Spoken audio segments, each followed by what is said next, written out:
Well, good morning, friends, and you came back. Look at you. That was an intense week last week, hey?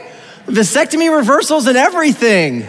Gosh, I hear there's a group discount now. We're just collecting names, then we can all go in together. No, imagine. But hey, I thought we'd do things differently. So at the beginning of the week, I was like, let's pause from Luke and we're going to do something different. And so that's, at the beginning of the week. And so all week kind of working on that. And then, as Trifina said, things change. I'm going to do something I haven't done in 13 years of preaching. I'm going to change the plan completely and only in the last few hours. All week I've been working on this sermon since Tuesday, and I'm actually really excited to preach this sermon, like super excited. It's a simple title. It's called The Gospel, and I'm so excited about it. And this morning at 4 a.m., as my wife said, I got up and I changed the plan. Let me give you a bit of context.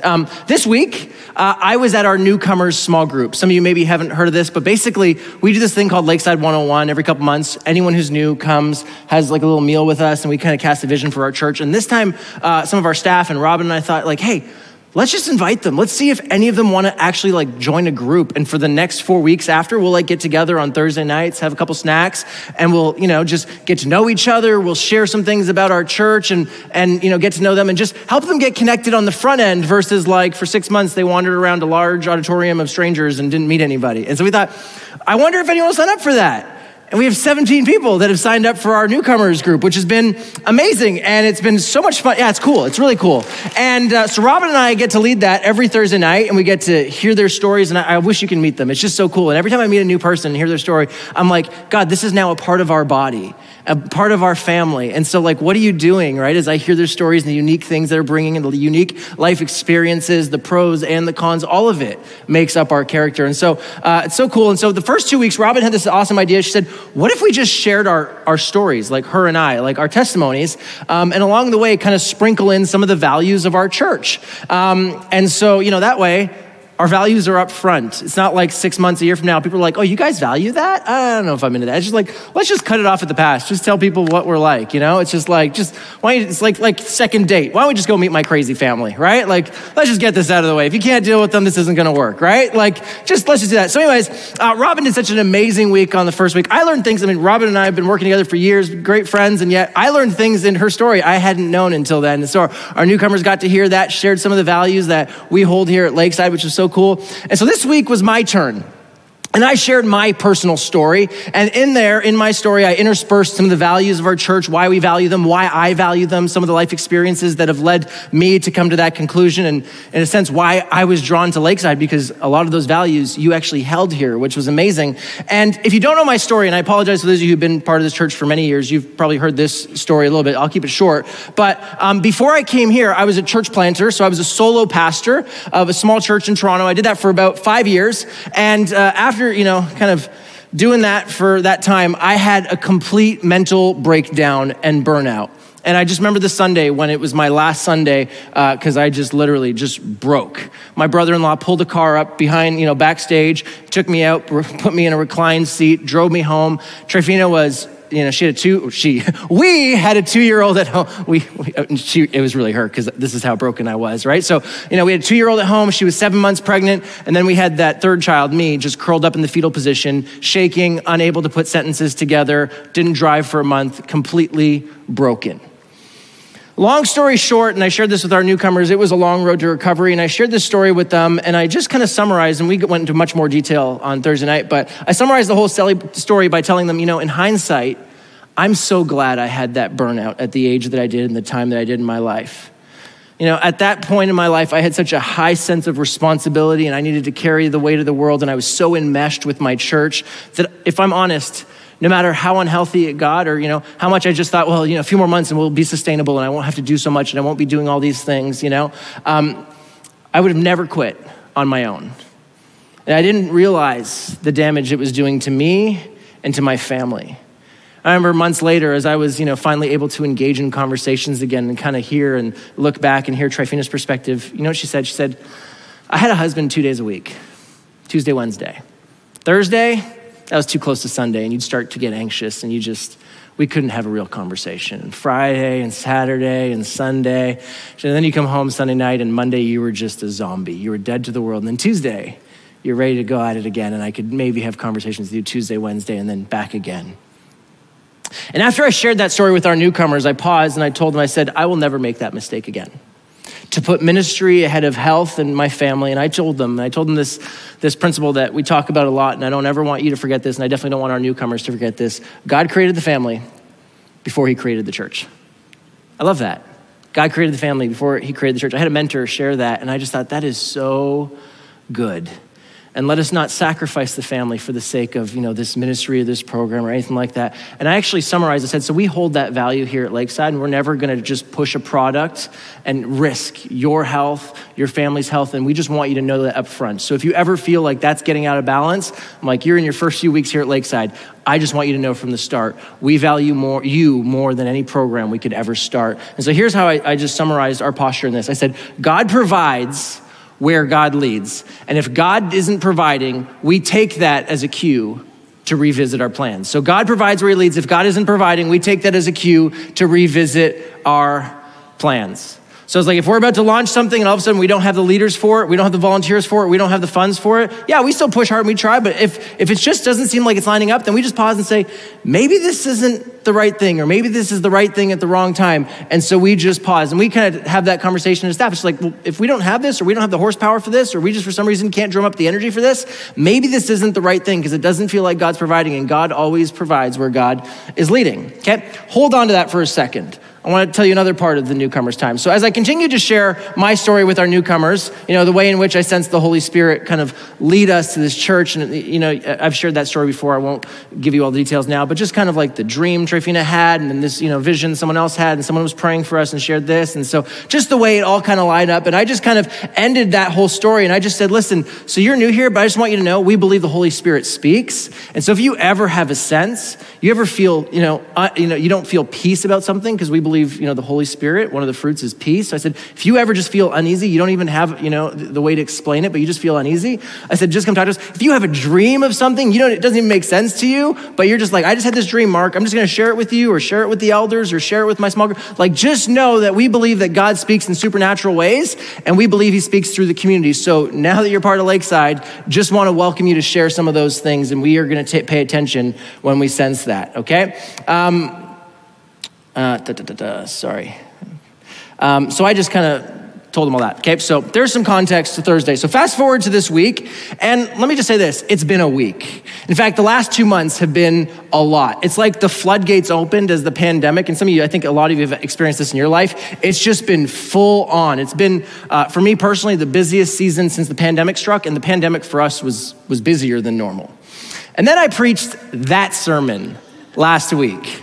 That sermon. And so I got to tell you, you guys are awesome. I got some emails from some people who were like, hey, Mark, just wanted to slide into your messages here and just send you some encouragement because I have a feeling there might not be some nice emails here. And I was like, I got a few of those. I was like, you guys are so thoughtful. Can I tell you something? I got so many emails, but they were all positive. They were all like, I'm so excited. Some of them were like, hey, I'm not really sure, but like, I'm excited to have the conversation. Or can we? But it was so positive. And I just kept telling people, I'm like, I love our church. I love that we can have these conversations. I loved hearing that, services that we're providing the community got an influx of volunteers this week when our church found out the 27%. Like, that excited me. It was so exciting to get to engage with so many of you, to hear so many of your stories, to start setting up times to meet with some of you. Like, it's been awesome, but it's also been really, really full. And the crazy part is that wasn't what made these last few weeks actually all that crazy. There was actually more stuff happening in the life of our church. And again, not bad things, good things, but big things that I'm excited to share with you in the next couple weeks. But it was just a lot. And so all that to say, it was full on leading up to, morning to night the last few weeks. And this week, I'd kind of been using every spare moment to try and get a start. I'm like, I still have to preach this weekend. And so, every spare moment, just trying to sneak away and work on it. Preached a draft at sermon rehearsal, staff gave feedback. Okay, I think we're almost there. And, Friday night, Tri and I were driving into Toronto, and we decided, I was supposed to do a wedding in the morning. So I'm like, let's go have a date Friday night. So we had a little date, and that was nice. And anyone watch Lincoln Lawyer? You can, yeah, okay, all right, yeah, okay.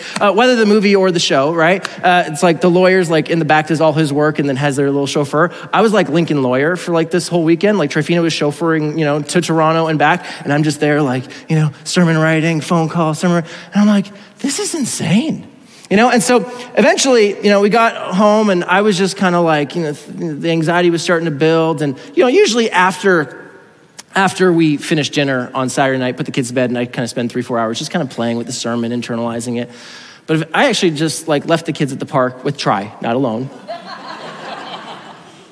with a responsible adult. And I was like, babe, I gotta go. And I was just all night, and then back up again this morning. This morning I kind of woke up at 4 a.m. and I just gotta finish this. And I kind of had an old boss's voice in my head, you just gotta ship the product some days. And gotta ship this product. And there was just something in me I was so excited about this message and I didn't have peace that I'm just muscling through this and this isn't good.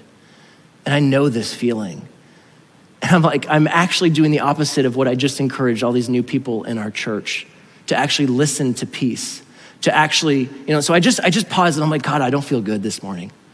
And I can get this done, but I just need to pause and just hear from you. And then God reminded me of a text I had received from a friend of mine yesterday. Jaya, many of you know Jaya James, she runs Hope House, good friend. We hadn't chatted in a while. She didn't know how crazy things were. This is the text message. I got her permission to share this. This is the text message she sent me. It has the image and it says, this image came to mind today, along with the thought I should send it to you with the message, step out of the way, let the boulder roll. It's not your burden to carry. Hope it's helpful. If not, ignore. I love having friends like this. It's I sent something, I don't know if it's from you, here's the clip art image I got, do with it what you will. And at 4 a.m. this morning, I just sensed God saying, that sermon's really important, but it's not for today. Just let that burden roll.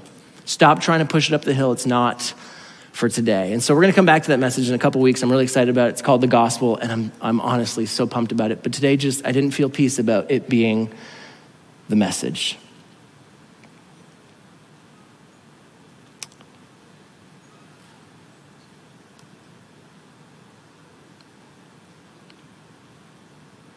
Now, if that sounds like the longest the dog ate my homework story that I could get, the truth is I probably could have just pivoted and do what I'm gonna do the rest of the time today and played it off like that was the plan all along and none of you would have been the wiser. But we're family, and I felt it was important to let you peek behind the curtain a bit. I've done the muscling through thing before and I don't wanna go back there. Didn't help me, it didn't help my church. I'd be a hypocrite to tell all these newcomers one thing and live the opposite. So in summary, don't panic. I'm okay. I'm just learning to see the signs before it's too late. And so, and trying the best I can to listen to the voice of God as we encourage you every week to do in your own life. So today we're gonna do something a little bit simpler than I was planning. And then I'm gonna go home today and the hardest decision I'm gonna make is whether to go to Multicultural Festival or the car show downtown. Anybody else doing that today? The rain seems to be clearing and I'm super pumped about it. Thanks for being a safe church that I can actually just show up and be myself to. I love you guys so much, and it's an honor to be with you. So with that said, so Mark, where are we going today? I want to use the rest of our time together to do something a little bit lighter than the last few weeks. The last few weeks have been heavy, and something that many of you actually have been asking about. I want to share a little bit about my trip to London and some of the things I learned and some of the things I'm dreaming about for our church. Those of you who don't know, I just got back a few weeks ago from London, and I've been wanting to share some of these moments with you. So starters on the story, it was London, England, not London, Ontario. I had some concerned people who were like, you had to spend a whole week in London, Ontario? I'm like, yeah, thanks for your prayers. But no, it was London, England. It was so hard to go there. No, it was awesome.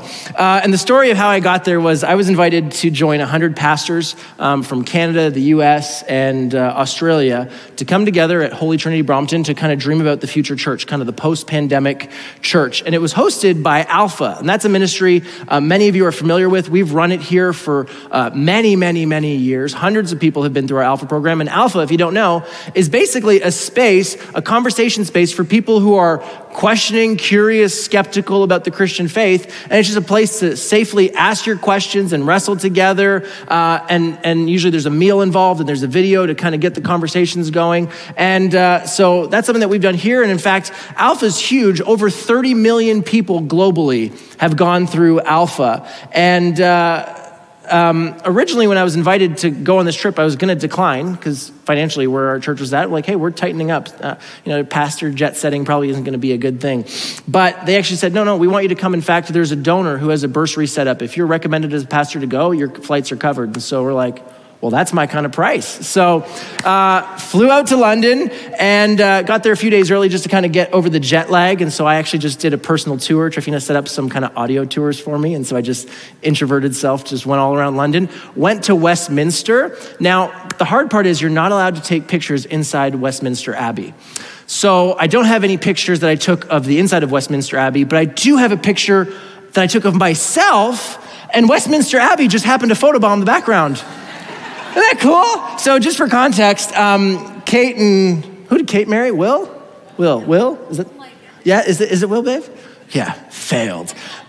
We were up at 3 a.m. eating scones at their wedding, but I have forgotten at the moment. Anyways, they're about 7 feet away from me. That's how close I was. Anyway, so got to see London, and then the conference started, and it was like full on morning to night. And now, normally, I go to conferences and they're not ADHD friendly. It's literally like packed auditorium and it's like speaker, snack, speaker, lunch, speaker, pee, speaker, dinner, right? Like it's so jam packed and it's like a fire hydrant. It's all this information that comes at you. And instead, these hosts, they just had this amazing plan for the 100 pastors. It was like, and today we're going on a day trip and we're gonna go visit this church and we're gonna meet this pastor and we're gonna tour around their facility, see what they're doing in the community, and then we're gonna go grab a pint and dream about the future. I'm like, that's my kind of conference, right? And so it was amazing because I'm sitting down with these Canadians, these Americans, these Australians, the one Icelandic guy, right? And we're just dreaming about the future and talking about our churches and what's happened in the pandemic and the trends we're seeing and talking about, developing young leaders and all these different things.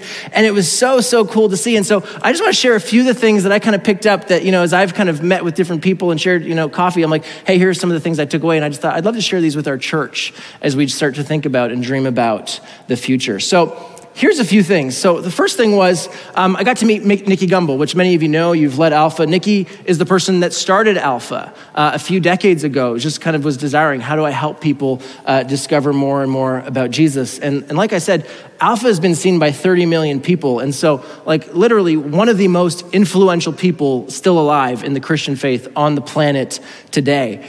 And that's not an exaggeration. And yet it was so amazing to go to his church and just see that he's not hiding in some green room somewhere, waiting for his cue or the light to come on, and he just kind of shows up on stage and does his things to the masses and disappears back into his cushy office. It was like, he was there at the front door, it was like, morning, welcome. Like, he was just a pastor to people, and it was just so incredibly refreshing. We got to sneak in and actually watch because they still run Alpha. And he's not, again, just like, oh, I have people for that. I hire people for that. He still sits at a table every single week and meets people. And you chat with him and he's like, oh yeah, I just love the opportunity to meet people who aren't Christians. He's like, I'm sitting, on my left, I have, this Muslim guy and we're just chatting about faith and wrestling. On my right, he's like, I have this male stripper that I'm chatting with. He's like, not a lot of male strippers come to our church. This is a great opportunity to meet male stripper, right? It's just like, he just loves people. And it was just such a refreshing thing because often, and we've seen all the scandals, right? It's like these pastors hide in green rooms and don't have a connection to their people. And I'm like, here's a pastor who just remembers that pastors pastor people. And it was so incredibly refreshing. And we spent so much time talking about that as other pastors that were there. And the other thing I noticed about him was how old he was and how young his staff was. In fact, we went to a staff meeting. There was like 150 staff there, and they were all pretty much my age or younger. And he's not exactly that age. And I just thought, it's interesting because usually the older the leader gets, the older the people around them get. And, asked lots of questions about, why is it so diverse and why is it so young? And he kind of pointed out a few things. But one of the things that stood out to me was a question that someone asked. He said, hey, Nikki, world-renowned speaker, Nikki Gumbel, how many times do you preach in your church per year, right? And as a communicator, I'm like, I wonder what he's going to say. And this is his answer, no joke. He's like, twice a year, but I'm trying to cut back. What? And as he just kind of unpacked it more and more, he said, my favorite thing to do is to sit with young communicators. And between the 9 and 11 o'clock service, I love to get to, with them and just be like, hey, maybe you could try this. And that was great. And what about this? And I just realized there's a leader that just sees power as something not to be grabbed on and leveraged, but to be given away. And I was just like, man, that is the future of the church. It's not this one person who holds on to power too long, but it's people who just continue to give away power, raise up other people. And I just thought I would love to see that happen here at Lakeside. And so that was so cool to see. And then the last point, I think I have a picture of this, picture of a chair. This is the best. Is it coming? Okay, why'd you take a picture of a chair? Because it's fascinating to me, okay? You go to all these big mega churches, like there's thousands of people go to this church, and yet I'm pretty sure that chair is from circa 1973, right? And that was kind of the vibe of this church. It was like these little chairs that I'm like, man, everything in London is so like close to people after a pandemic. Everyone's so tight, packed in. And you went to another room and like the chairs are fabric and they have little rips on them and stuff. And it's just kind of like, it's a little bit imperfect. And it's not because they don't have money as a church. In fact, they're in, and this church has been there far before it became this, but one of the 10 richest postal codes on the planet. And yet it just kind of has this vibe of like, yeah, we make things work. And this was maybe my favorite story that he shared about the facility. It was so encouraging. He said this, he said, 10 years ago, we had a plan to build, a massive building. On our property. They have some extra land there right in the middle of this dense postal code. And he said, and so just to give you some context, so this is their church. So next picture should be a big Catholic building. Yeah, so that is what you see from the street. And you'd think that's Holy Trinity Brompton, but no, it's not. This is even much bigger. And the next picture, you'll see, if you can see this, right there's a little gray sign there on top of the Land Rover. Do you see that? That's the sign, and you walk down that alley, and behind this massive cathedral is Holy Trinity Brompton, which looks like this, just in the next picture there. Okay, so they had this plan to do this massive renovation, okay? So they were gonna, we had this whole ministry center, and we were gonna minister to families and all that stuff, and he tells this story of they had all these plans, but then they had to go to zoning and change the zoning, and the neighbors, if you know anything about zoning, can protest and say, no, we don't like that or whatever. And so he tells the story of the Catholics protested. They said, no, we don't want that. And he didn't get into all the details, but the bottom line was, no, they said they didn't want that renovation to happen.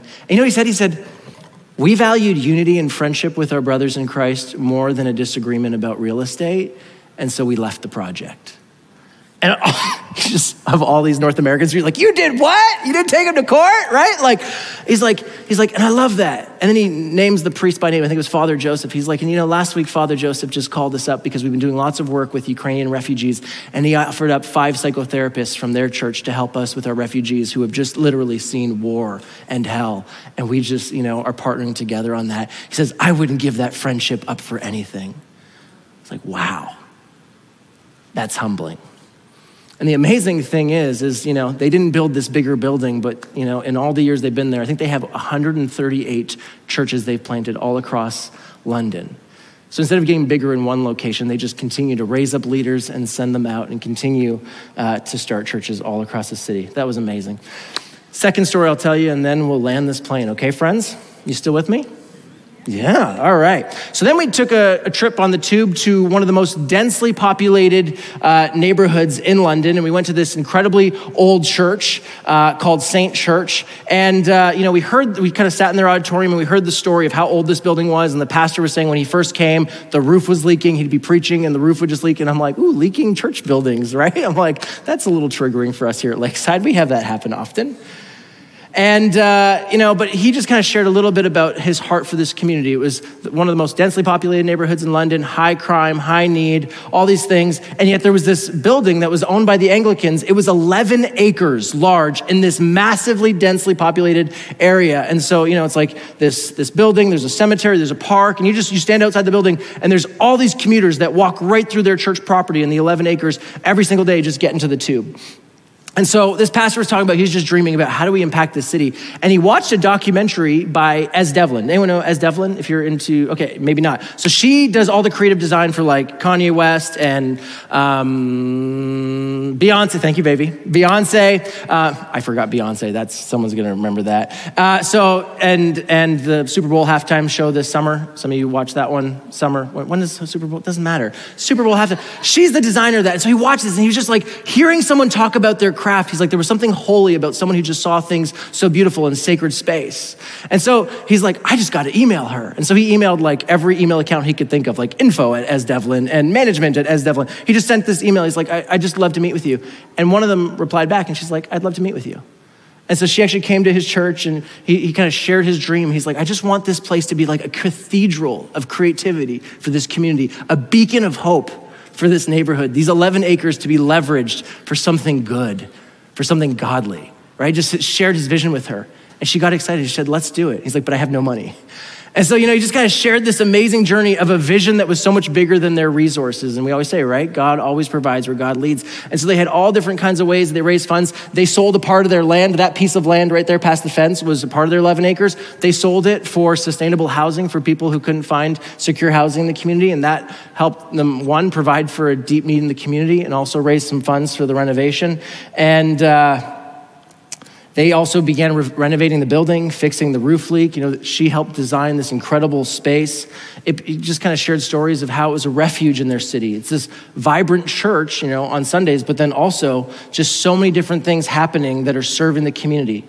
The way they partnered with businesses and business-minded folks. They partnered, this is wild, with a 5-star restaurant that runs their food bank. They've served hundreds of thousands of meals to the community and people who wouldn't have meals, and they were cooked in a 5-star kitchen. It's just incredible. They have in the middle of their land, they've partnered with a coffee shop, and they have the local roasters running it, and they serve coffee to commuters that walk through their property all the time. They also have a brewery on site, that picture there, and they just partnered with some business people who had an idea. So the business people run the brewery, all the proceeds go to feed the hungry in the community, and they have that there. It's just so much creativity. They have bees on their roof to make honey, and so much more. They have rental facilities that are prime for communities, clubs. There's just always people renting their space. And let me just show you a few pictures of what this space now looks like after as Devlin partnered with them. So this is, you can see the few other pastors who were like, this will make a great sermon one day, all right? They're taking pictures too, but that was us there. But here's some actual proper photos that aren't on my iPhone. Let's go to the next one. All right, this is what the space looks like now. No more leaky roof. And the next one, you just kind of see, this is from the stage looking back. Just incredible, right? You just walk in there and you just realize there is such thing as sacred space. There's something amazing about this. After spending 2 years on Zoom, you're like, no, there's something amazing about when humans get together and use their creativity to honor what, things that are grander than we get our mind around. And then, they've also invested £1 million into their sound system. They thought, let's be a premier space to bless this community, even things that we aren't doing. So they actually, the stage actually rolls up so that they can put crash mats on the front. And then they've had Coldplay there. You can go to the next picture. They've had Ed Sheeran come and play. That was a special Christmas thing. They had a couple thousand people. And here's the cool thing. They have the equivalent of Ticketmaster that does all the ticketing in the front, and then security's there. And then once you get past security, it's all their church volunteers that are there doing all the hospitality, seating, feeding food, serving the drinks. All that is just like we, again, get to interact with our community, love and bless them, even at these events.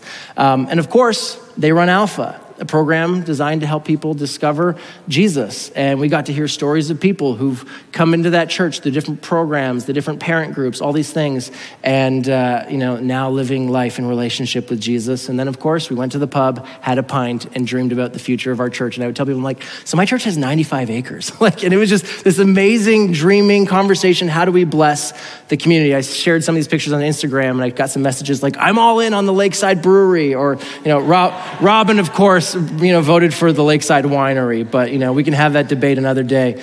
The point is, after 2 years of pandemic life and survival, it was fun to dream with other leaders about how Jesus people can use their creativity to impact and bless the city that surrounds them. Let me just pause there. I could share a lot more, but we got lots coming the next few weeks, and I think it'd be good to land the plane a little early. We have partners meeting this Wednesday. It's gonna be an intimate time together. We're gonna be sitting a little bit differently. We're gonna be up close and interacting with each other. We're gonna get to share stories. I'll answer some questions. We're gonna have, ready for this, a finance update with 0 spreadsheets. Can you believe that? Sorry, Jeff, but it's gonna be multicolored pie charts. It's gonna be awesome. Okay? So I would really invite you, whether you're a partner or not, you're not a partner, just come and kind of peek behind the curtain and see all the things we're thinking about. I'm gonna share our 5-year plan, the things we've been sensing as a board, share some of the things that we kind of sense, and actually get some of your feedback on that as a church. And if this causes you to dream of some things, or you start to get images, that's gonna be a great time to share some of that feedback. So I'm really, really excited about that. But here's what I wanna do for our last few minutes before we just land this plane, okay? I'm gonna invite Rachel to come up, and I just want to give us some space. What I'd like to give you is the gift I got at 4 a.m. this morning, which is, as I spoke with band members this morning, even they're feeling like June just feels crazy and full. And so can we just take 2 minutes and can we be still for a second? And can we just ask God the question that I asked, which is God, I maybe just need some help identifying what's the boulder I'm pushing that I don't need to be pushing? What's the weight I'm carrying that you want me to let go of? What's the thing I need to say no to?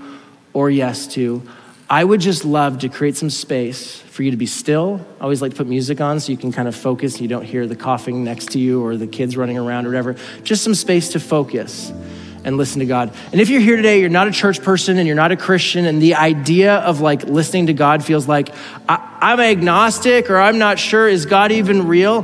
Here's what I tell people all the time, okay? If you step into a house and you're not sure if someone's home, what do? Hello? Anyone home? It's like you regularly talk to homes that you're not sure if there's anyone there. And so prayer for you might just feel like that. It's like, I'm not even sure if there is a God. So what I'll invite you to do is just be still and see if God brings something to mind. I am convinced that God always wants to speak to us, and often we're simply not listening. So let's be still for a moment and invite the Holy Spirit to bring something to mind, whether something to stop, start, someone he wants us to pay more attention to, whatever it is. Let's just be still for the last moment together.